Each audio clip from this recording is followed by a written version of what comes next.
Welcome to another episode of Le Coin des Experts. Today I'm very happy to have Dilly Kular with us.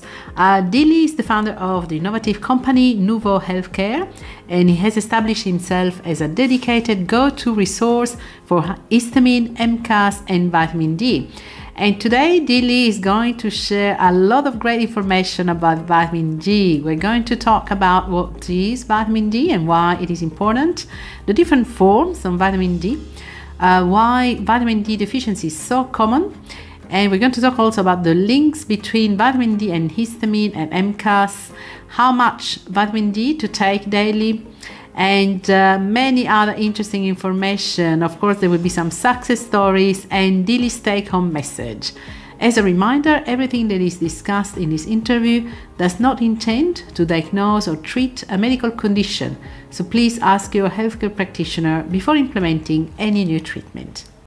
Bonjour, good morning and welcome everybody. I'm very thrilled today to have Dilly Kular with us today again. So thank you so much, Dilly, for joining us for another session. Bonjour, and thank you so much. Today it's going to be really exciting. I'm very excited about this topic because we're going to talk about all things vitamin D, right, Dilly? Yeah, it's a topic which I think is everyone knows about it, but they don't know the intricate details. And I think if you're supplementing with vitamin D, you need to know everything. Oh, yes, I'm so excited. So let's get started. So, what is vitamin D and why it is so important? So vitamin D is the sunshine hormone. It's basically it's what we absorb through our skin. You know, when we go into the sun and you know when you go on holiday and you feel that really happy feeling, you're like, "Oh my God, I feel great." It's not only because you're de-stressed, it's because you're getting that sunshine onto the skin and your skin's producing that vitamin D. And vitamin D basically goes around the system, and I call it like the happy hormone, the sunshine hormone. I And when like it that. hits, when it sits into the system, it makes you feel good. It makes your joints feel great. It makes your muscles feel great, and you just feel more happy and positive. And it's very important because our body naturally produces it. That's what makes it important. When something is needed by the body and it's part of like our genetic makeup, it's very important. It's just like I call it just like food. It's something that your body you need to ingest it. So, if you stopped eating for a week, you would be on the floor. You'd be on the floor, you would be exhausted. You need to be fueling the body the right way. And vitamin D is exactly the same. When you put it into the system and you fuel the body with it, you feel all its incredible benefits. So the body makes it, vitamin D, but we can also absorb it from the sun, or of course we can absorb it through supplementations, right? Yeah, so that's Yeah, I yes. think the problem is because of like our, industrialization now, we spend so many hours indoors. So we're not like out in the fields farming, putting our hands into the mud, going into the sea and fishing. And so, if you want to look at how the basics of vitamin D, what happens is, so I'll explain how it works in the skin, just so you Thank you. can Yeah, do, yeah, please go yeah. ahead. Yeah, yeah, yeah. So what will happen is you have two different types of sun rays. You have UVA and UVB. Now, UVB radiation is what we need from the sun to activate the vitamin D in our system. So, and that's the sun that we get between 12 and 2 p.m. So a rule of thumb should be for anyone who's going into holiday, going into the sunshine, if your shadow is longer than you, you are getting UVA radiation. If your shadow is short, then you're getting UVB radiation. Okay, so which Your ones are the ones that are good? The UVB. B. Okay, And okay. that's between 12 and 2 p.m. So 12 and 2 o'clock, which is that's done when the sun is at its highest meridian. That's when it's at its highest point. When the sun hits the skin, and bearing in mind this is exposed skin. This isn't SPF 50 or SPF 40. But This is just without any protection, right? no protection whatsoever. Yeah. If you go over SPF 10, your skin won't absorb vitamin D. So that's really important to know. So if you're wearing any factor 10, above factor 10, your skin doesn't absorb. And every product now is all about protecting us from the sun. You've seen it. Right. Makeup now Yeah. has SPF 10s and everything in it. People are obsessed with, Oh, sun rays and radiation and protection from mm, burning. So if you say that if we expose from 2 p.m. to from 12 to 2 p.m. So that would be basically when the sun is at the highest, Point. yeah, and it doesn't matter whether we burn or what do you think about that? Whether we So get like you burned? it takes the skin around about 25 minutes to begin burning. So Okay. So you, you say if we expose ourselves for 20 minutes yep, during that time frame, that's enough. I mean, and yep, then off you go. Okay. yep. I normally say for every minute your skin is exposed into the sun, if you like, I mean, talking fully exposed. I'm not talking wearing clothes. I'm talking fully exposed, arms, legs, chest, back, everything out. Your skin will absorb around about 1,000 IU per 1 minute. So if you're in the Whoa. sun for 20 minutes, you're depending on your skin color and Yeah. skin Yeah. melanin, you can absorb up to 20,000 IUs. And what that Oh my does, God. when the vitamin D hits the skin, it binds to cholesterol. And cholesterol is really, really important with vitamin D because vitamin D needs cholesterol to transport through the system. And when the cholesterol activates that vitamin D, it binds to something called the vitamin D binding protein. And the vitamin D binding protein is really important because there's a lot of research on that protein because it's been things like GC math, it's called the DBP, which is a D binding protein. It's called VDB, like every single research paper, whenever they use these acronyms, it's all to do with the vitamin D binding protein. And what that does is that gets transported into the liver and the liver processes that vitamin D and it creates it from cholecalciferol, which is what we get in supplements, into calcifediol. Right. And calcifediol is the hydroxylated form. It's that one word, hydroxylation. Then it gets carried again into the kidneys. And in the kidneys, that calcifediol it is converted into calcitriol. So all these research clinical trial papers where you feel the benefits of vitamin D, that's from the vitamin D form called calcitriol. Okay. So which is what the final form, the active form, right? That After. final form, the active form of vitamin D. Yeah. So when you're taking cholecalciferol supplements of vitamin D, you're not getting the benefits of that vitamin because that vitamin needs to be activated. It needs to be processed. It's not like magnesium where it gets into the body and it automatically starts working Yeah. because that's the form that your body needs. Vitamin D needs to be converted, and that conversion is so, so important. And that's why possibly that's a really good point. Thank you, Dilly, for mentioning this because sometimes people take vitamin D forever and the levels they don't change. I mean, they're low levels, they just stay low, right? And then you think, oh, okay, why is that happening, right? So it is because probably they're not getting the right form of vitamin D, right? Or maybe the right dosage as well. So it's not just the right form, it's what the word you just used there, the right dosage. Mm-hmm. People will be taking 1,000 or 4,000 IUs. That's not enough vitamin D. I've just told you, if you stand in the sun for 10 minutes, you've absorbed 10,000 IUs or 20,000 IUs in 20 minutes. So Right. what makes That's you massive, think right? that's nothing? Yeah, Four, yeah. so if you look at the research, it says you need 10,000 IUs of vitamin D per 70 kilos of body weight to push your blood level up. So your blood level, not your, that's the activated level on the system, up by 1 nanogram per milliliter or 2.5 nanomoles. You need 10,000. So if you're taking 4,000 every single day, you're not getting enough. No, And you've got to remember, you've got cholecalciferol, calcifediol, calcitriol. You're going to lose part of that vitamin D in that in processing. in the processing. Yeah. And if it's not absorbed, you're going to be, washing it out of the system. You're going to poo it out. You're going to pee it out. It's going to come out of the system. So that factor is really, really important to know. That's awesome. That's really so important. And why do you think that we don't know much about this, research or this type of information, and people keep taking maybe 1,000, sometimes 2,000 a use, you know. So like there's no like there's no controversy around it. There's no I've read I've obviously, as you can imagine, I've been sent a lot of information of vitamin D, and like I get like, oh, there's a conspiracy, they're trying to do this. It's nothing to do with that. The reason why we've had such low levels of vitamin D and why we only recommend a certain amount is because testing has been a massive problem. Mhm. If you look at the history of vitamin D, like actually a timeline of it, So we discovered vitamin D, I think around about the 1920s when it was really talked about, but testing wasn't discovered until around about the 19, I want to say 50s or 1970s. I can't remember the date now. Sorry, my dates are gone off my Pretty head. late, right? Pretty Yeah, just, it's really it's a late. recent thing. Yeah. But if you look at like vitamin D, we understood through history that vitamin D was really important. They were doctors who were in birthing, they were giving mums 10, 20, 30,000 IUs of vitamin D because they realized that the benefits of vitamin D was so important. And if you've watched my webinar on vitamin D on our YouTube channel, I show these places called sanatoriums.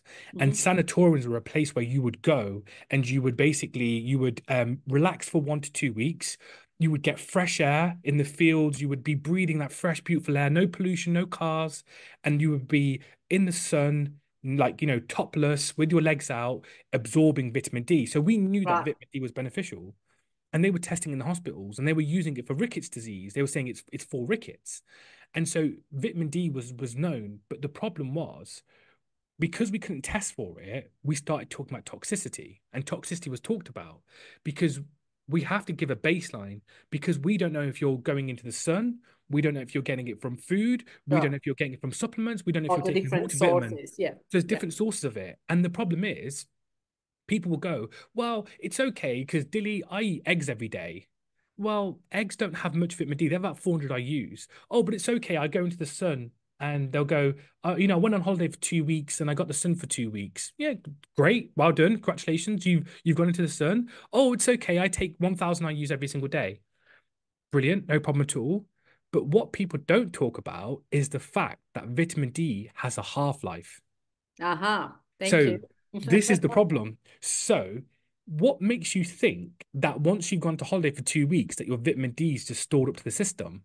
That's excuse my French, bullshit. Sure. It doesn't make sense because just like if I fed you on Monday and we had a meal and then I said to you, you can't eat now for 3 weeks, you would look at me like, are you insane? My body needs fuel. And this is the same with vitamin D. We've not got the correct dosages and we've limited the dosages because we've not been able to test properly and testing is expensive. Your GP won't test you. He They won't, don't test he, you she, here in France A won't anymore. test you. It's A you won't need to test pay you. for it. Yeah, they don't Oh, test anymore. because they're running out of money. The NHS have told you we're running out of money. We can't afford it. Our biggest costs are there. So Yeah. they're not going to test you. What they're going to say to you is, listen, mate, go outside, get some sunshine, take a supplement. But if you actually remove that from it and you test yourself personally, you can get your baseline and then Yeah. we can calculate how much vitamin D you need to optimize it. Yeah, yeah, right.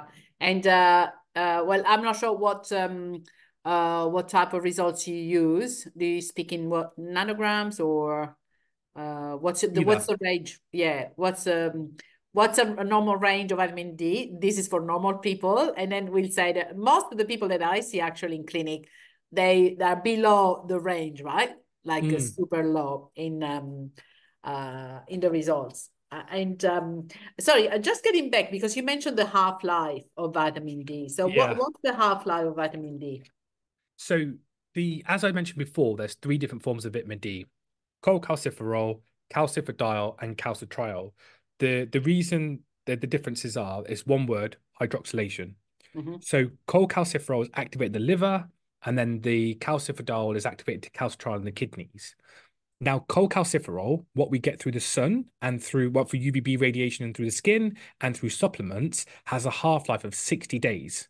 So after 60 days, if you've got, you're taking it daily, it will start to reduce. So you always need to make sure you're filling it up because it will just keep reducing, just like as you get hungry and feeding, exact same thing.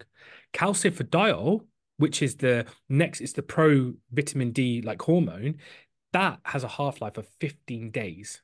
Mm. So 15 days. And then calcitriol, which is the form that our body needs and utilizes to feel all of these benefits, all these incredible benefits that you feel with vitamin D, has a half-life of 8 hours. Oh, wow. Okay. 8 hours. So you tell me you've been in That's the very sun for short, two right? weeks. Yeah, so you go in the sun for 2 weeks, my friend, and you've gone on holiday and you've told me I've had a 2 week holiday. I'm fantastic.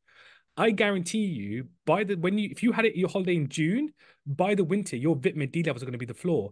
And Rosary, the amount of practitioners that I get who I test their vitamin D, and they're like, Dilly, that test is a lie. That can't be true. And I'm like, you forgot about vitamin D half-lives. Yeah. You forgot about it. So that's a very crucial point, actually, to mention. Thank you for bringing this up, because I'm just having a look at a person that I saw yesterday, a new patient. Her vitamin D was 21.9, and the range is between 30 and 60. Mhm. So she was below, anything possible. So, for instance, in a case like this, what would be a good amount, a good dosage, like recommendation to bring those levels up?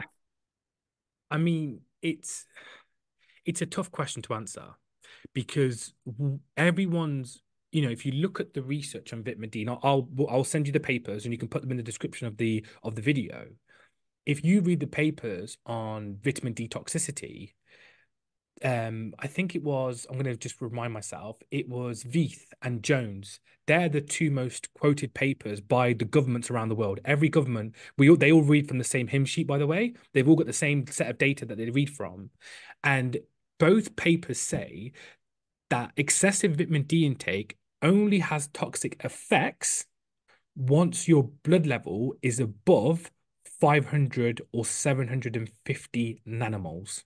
Wow, okay. Which is That's a which is lot. actually let's just calculate this. So that's quite high, right? So your client's test results were they nanograms or nanomoles? I need to double check again because I didn't write it down, but yeah, I think they were in, which is the smallest, nanograms, right? Or Nanograms, yeah. nanograms, yeah. So if it's nanograms, so that's around you'd want to get to toxic levels, you'd have a blood level of about 200 nanograms per milliliter, right? Yeah, yeah. On average, if you tested me and I say this to everyone, I'll do it for anyone. I'll test my vitamin D results. My blood level is anything between 85 to 110, 120, and it fluctuates depending on if I remember to take my vitamin D supplements, if I do, or if I don't, if I have booster effects. But my blood level is really, really high, and as you can tell, I'm packed full of energy. Yes, you are. So so And it's you're very happy. You're a very happy and positive person, I must say. So you that's, have to be positive because the thing is, like, there's nothing bad about it. Just stop taking it. Get tested. Go to your practitioner and say to them, "Can I get my vitamin D levels tested?" If you look at the trials on vitamin D and you actually read for the paperwork, we've been talking about vitamin D with COVID. I'm sorry, I had to mention the C word, but sure. we've talked about COVID, and they've shown that vitamin D has a protective effect with flus and colds. And then we've talked about vitamin D with psychology because the fact that it's a natural happy hormone. It's a natural the receptors that it antagonizes are receptors that help us build good levels of serotonin and good levels of dopamine. You will sleep better. So doing something simple, and we've at the start of this call, we already said that vitamin D is like food. You need to take it every single day. So if you take this every single day at the right dosage, you won't just be happy, but you will be activating other cells in the body that vitamin D needs. So for example, muscle retention, weight gain, bone strength, serotonin and dopamine, like gut health, bacteria health, like the list just keeps going on and on and on. But the issue is we won't test it in its entirety and we get this really good feedback because there's no patent behind it. You can't patent vitamin D anymore, so there's no No, pharmaceutical no, approach you're to right. it. It's not a medication, but although many, even doctors and pharmacies, everybody recommends, of course, vitamin D for bone health. This is the Of course, basic, yeah, the basic knowledge about vitamin D, yeah, and I think everybody's aware of that. Although very often, either the supplementation is very low, I find it like in 1,000 IU's, or at least in France, what doctors do and pharmacists do, they recommend big amounts of vitamin D once a month, like 200,000 or, something like that, 250,000. Oh, amazing. That's good.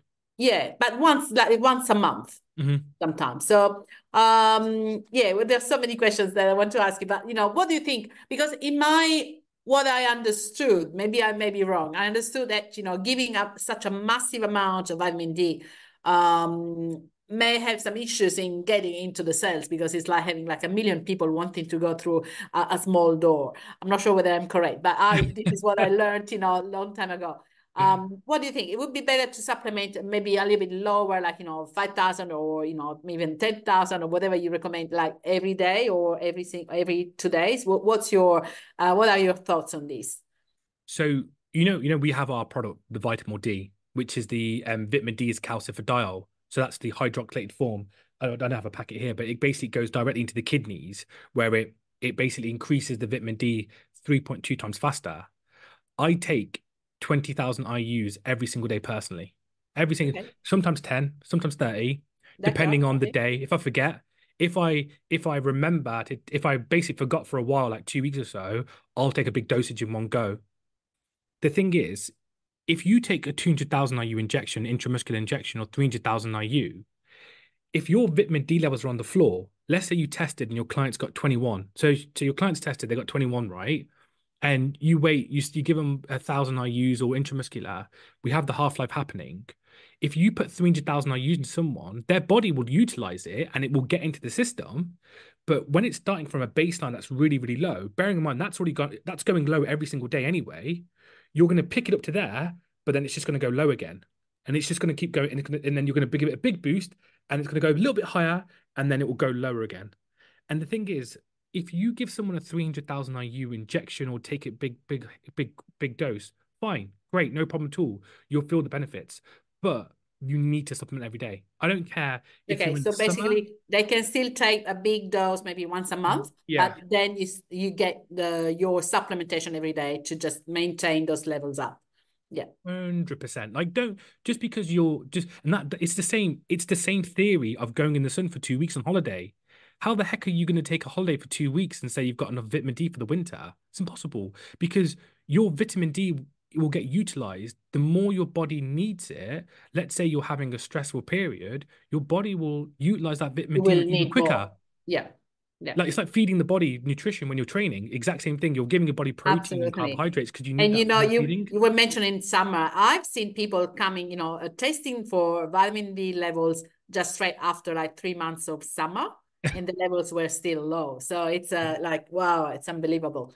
And as you said at the beginning, nowadays people are all scared about getting out there in the sun because of course cancer issues and other issues, especially in countries like Australia, but even here in Europe, I think people are so like really crazy scared about getting out there in the sun.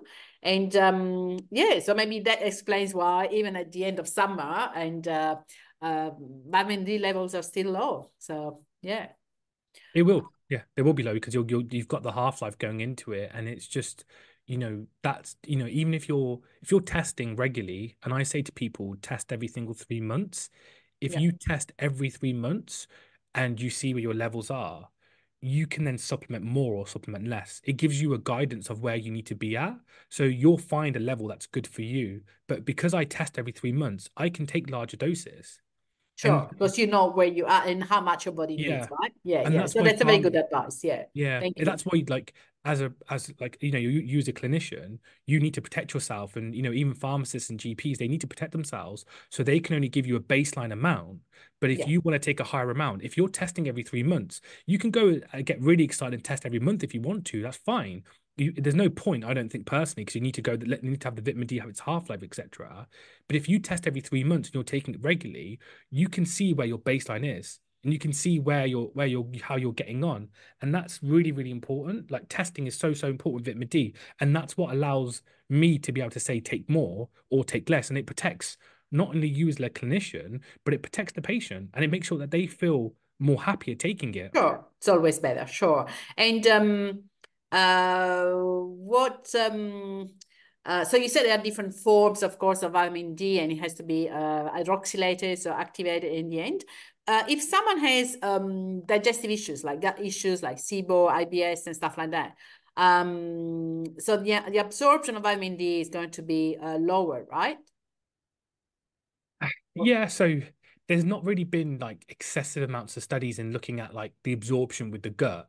They like I know from the last one of the last reports I read with the like with our vitamin D, the calcifediol, we showed that we had 90% increase in absorption because what happens is your blood vessels in the intestines will pull through the blood, and that blood normally has nutrients in there.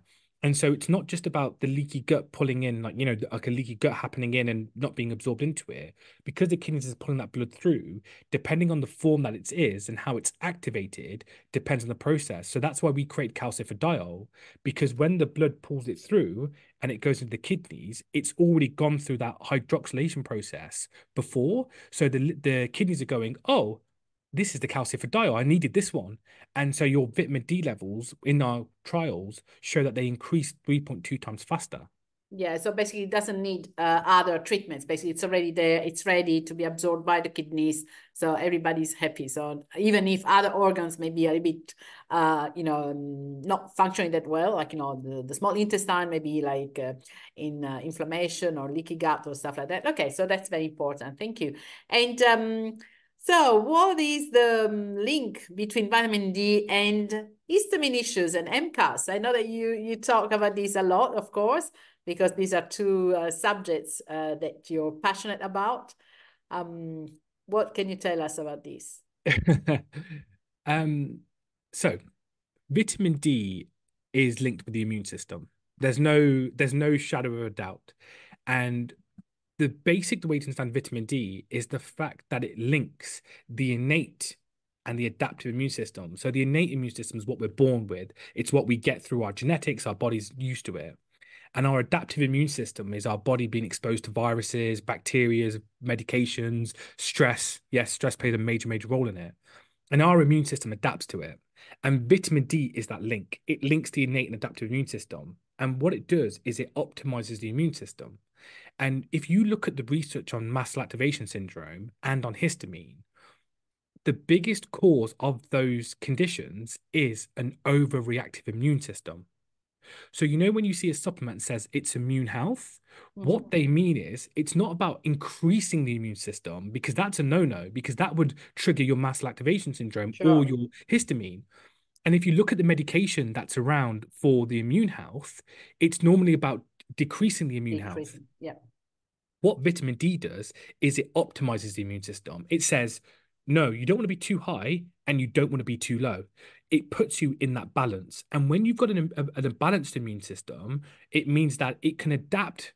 It can adapt to everything going around it. So if you're exposed to a cold or a flu or a virus, vitamin D will go, immune system, activate. You need to deal with this cold or flu.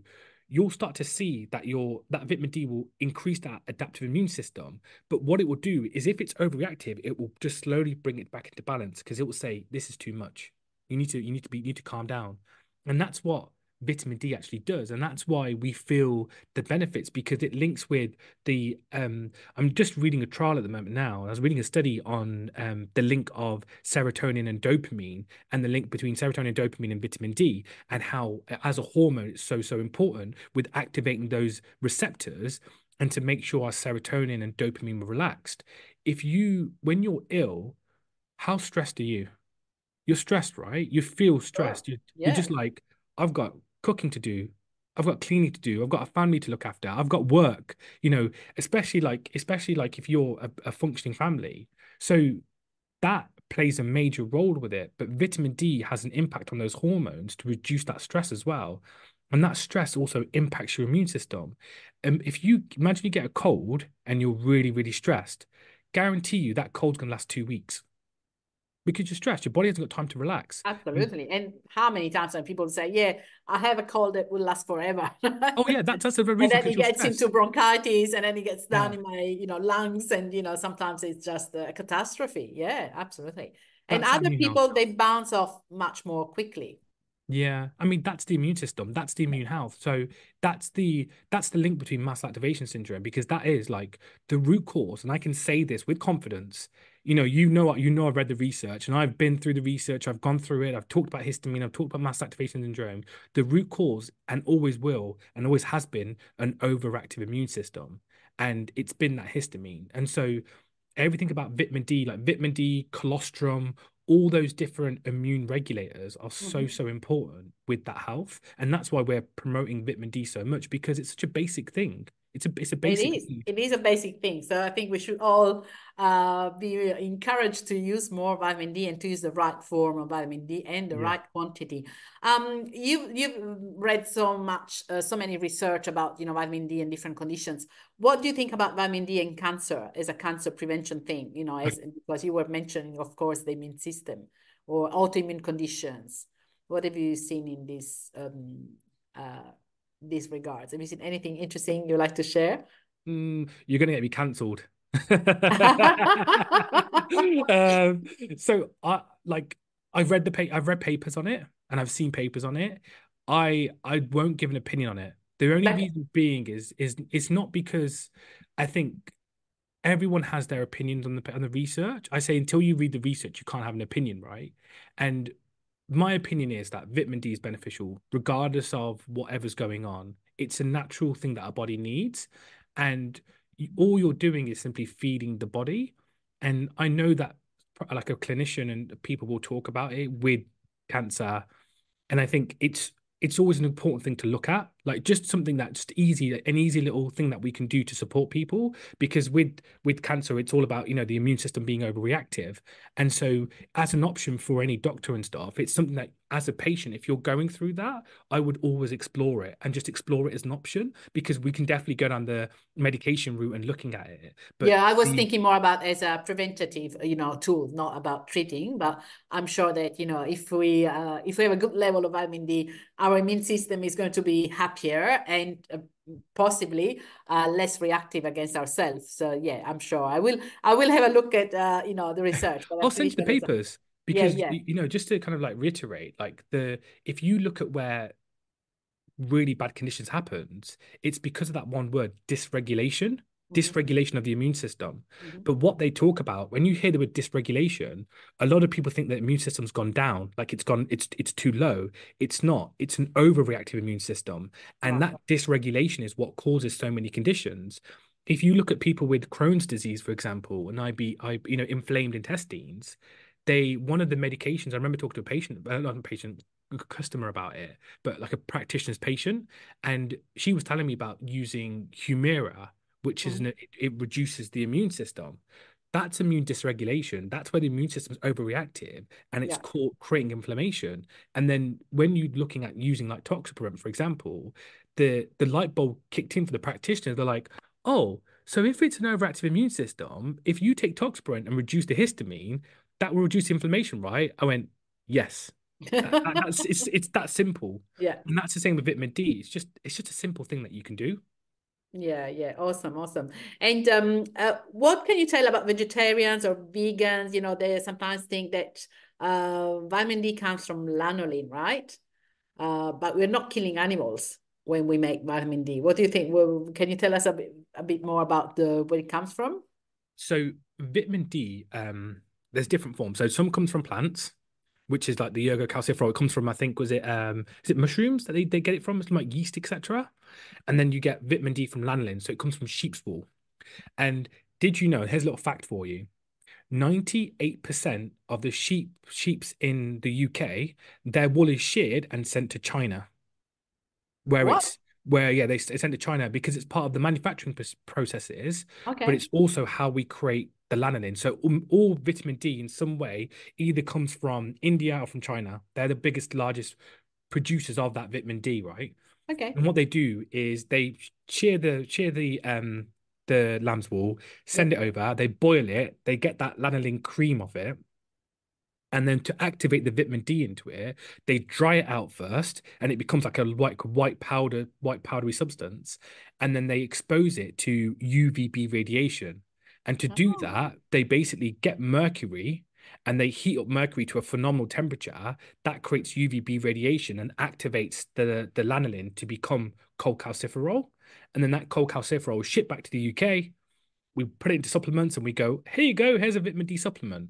So with lanolin, like I know vegans and vegetarians don't take it from animals. Being someone who's also vegetarian, I know it's a big kind of like a big topic of talking point, etc. So you can use it from animals, but I would go one step further. So when we created calcifediol, am I okay to go to the history of calcifediol? Yeah, Are you, sure, sure. are you Yeah, ready for this? very Because I interesting. think Yeah, if for anyone sure. listens to this, I think you need to listen to the history of it. So, and I've talked about this before and I mentioned it, but I think you should understand how long calcifediol's been around. So, so to give you a bit of background, the history of the vitamin D, the calcifediol. So, battery farming, where you kind of put cows and chickens and pigs into like small incubations. One of the things they were finding that when they were doing that, the animals, when they were breeding and the sows were coming out and their like children were coming out, their bone density was so weak that when they were feeding the animals with the steroids and making them bigger, the animals were collapsing under their own body weight. And they Wow. actually realized it was because their muscles were growing faster than the actual physical bones. And so they were like tasked to like come up with like work out what was going on. And it turned out it's because of vitamin D. The animals were having lack of vitamin D. Now the problem was if they gave them cholecalciferol and it had to go to liver, it had to be converted, and they couldn't give them calcitriol because if they gave too much, it could have they were scared of giving it toxic effects and then us consuming the calcitriol and it having an impact. And so the team worked out that we needed calcifediol. They said if you gave the animals calcifediol, you could, increase that bone growth and stimulate it. They started doing it. And would you believe that animals started getting healthier? So the animals' bone density started increasing. So that's where this bone health kind of came from. So fast forward 20 odd years, and I'm sorry, at the time, one of the big pharmaceutical companies, well, not sorry, agriculture companies, Monsanto, bought them out. I think they paid like $125 million for the company because there was a patent behind using calcifediol for that. Then the same company started researching the impact of calcifediol on menopause.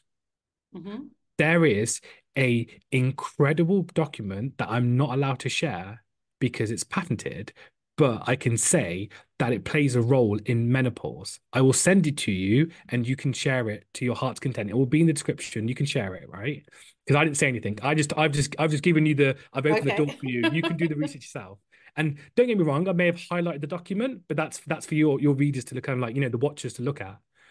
And so that's where calcifediol came from, right? And the problem was they thought that calcifediol, because it was the active form, it could be toxic. But Hmm. then when you look at the evidence, there was no, if we get it from the animals, how is it toxic? It makes no sense. And so we started looking at calcifediol and we realized you could get it from something called demastorol. And demastorol comes from phytoplankton.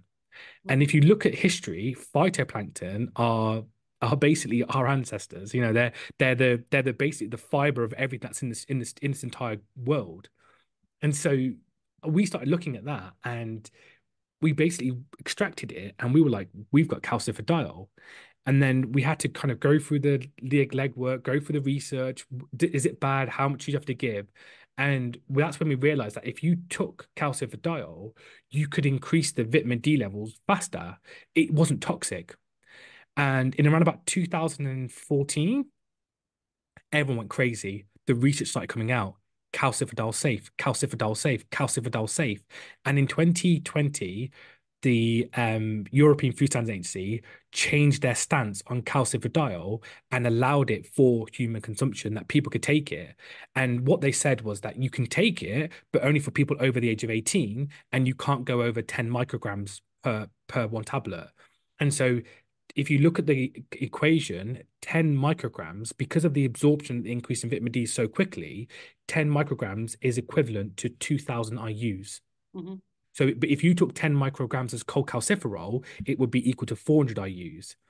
And Yeah. then this is where calcifediol came from, and that's why it's a food supplement. And it's not a medication. It is a medication in Spain. I know it's a medication in Spain, but if you take only 10 micrograms per day now in the UK, you will feel all the benefits 3.2 times faster, and it bypasses the intestines, bypasses the liver, and goes directly to the kidneys. And that's where Wow. calcifediol came from. And if you take it, Rosie, I'm not joking. If you take it, the feedback has been, oh my God, Dilly. Like I started taking it and I can't believe it. Like I just instantly felt better. And I was like, of course, because that conversion's already happened. So you're feeling the benefits. If it I benefits saw you, I saw a feedback on someone on your Instagram account saying that he was feeling much happier. oh yeah, you So, will. It's all about rapid. And like the thing is, we're in a society where we want everything to happen tomorrow. If you want, you want everything to happen by the next day. well, we know with natural supplements, we know that they work Take but time. much slower than Yeah, yeah. medications, of course. So if a natural supplement like vitamin D works very fast, that's like, oh my God, that's a miracle, right? Yeah, and it's safe because remember that half-life 15 days. So when you're taking it, you can't that to reach that toxic level of 500 to 750 nanomoles. If you look at the trial that was done to reach that, these people were taking around 1 million units of vitamin D per day. Yeah. That's 1 million IU. That's too much. That's where the toxic effects will come. But if you're taking a good dose, 10,000, 20,000 a day, and it's got that half-life, where's the problem? Yes. Oh my God. This is so exciting. And it's really mind-blowing, all this research and the different forms and of course absorption issues. And it's yeah, I think this is going to be a really hot topic for people watching this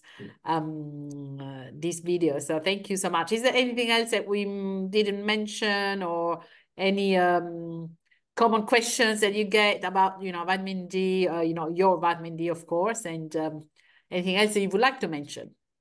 I want to answer one question you asked me. You said, can we get enough vitamin D from food? Uh-huh. Yes, The yes. answer is one word, no. No. No.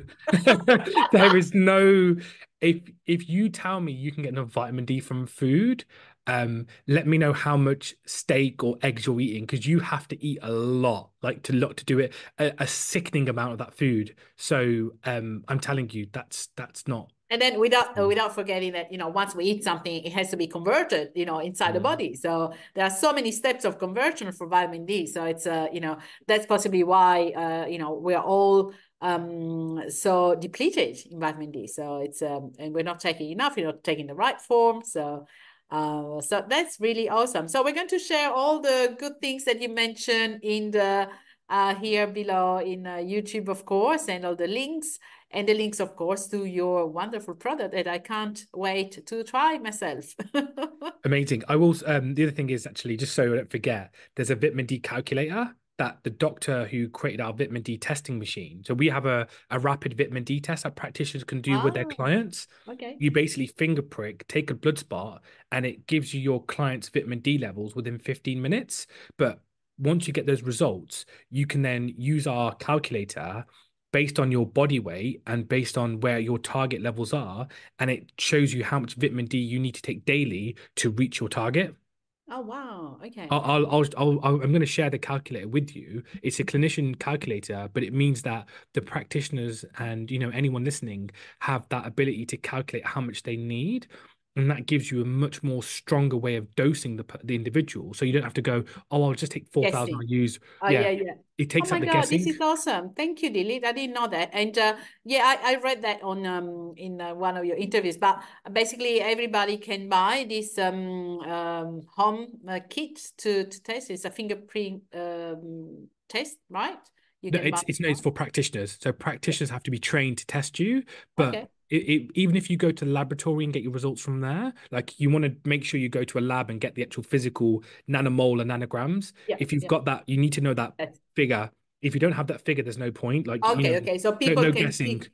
Okay, so people can keep testing themselves, with a normal lab, and then using those results and using the calculator to understand, of course, how much they Yeah, need. So this is really good. test, test, Yeah, test, test. test, test every 3 months. Optimize your vitamin D. That like if because I know that one of the questions you're going to ask me is like, do you have any final thoughts? That's it. Just test. Just simply test because if you can see where you are and you can see where you're going, you will always know how much vitamin D you need. Here we go. So that's the final words. Thank you so much, Dilly. This was really awesome, awesome information. Thanks for sharing. Thanks for your generosity as always, and for your good vibes and good energy. It must be because you take quite a lot of vitamin D. Vitamin D and just good I call it good stress exercise. There's loads of like breathing stuff that even before this I did like a nice little calming breathing exercises to get rid of all the tension and stress of the day. I had a actually just a I know it's a bit of a side note, a funny thing to tell you. I had someone said to me yesterday, they were like telling me about some payment that we had to make, and I started laughing on the phone, and the guy said, "Do you not take this seriously?" I said, "My friend, I've realized that when you have a stressful thing come towards you, no matter how stressful it is, if you laugh at the situation, you'll actually feel happier. You will actually feel happier. Like even someone attacks you or someone says something, if you can laugh at the situation, you will feel much happier. Do you know that thing where you have like a situation and you something happened on this one day, a month later, you'll say to your partner, "Do you remember that thing that happened?" They're like, "Yeah," and you laugh about it. Get that point and bring it there. If you bring it right there, that feeling of emotion of laughing about it, you will always be happy.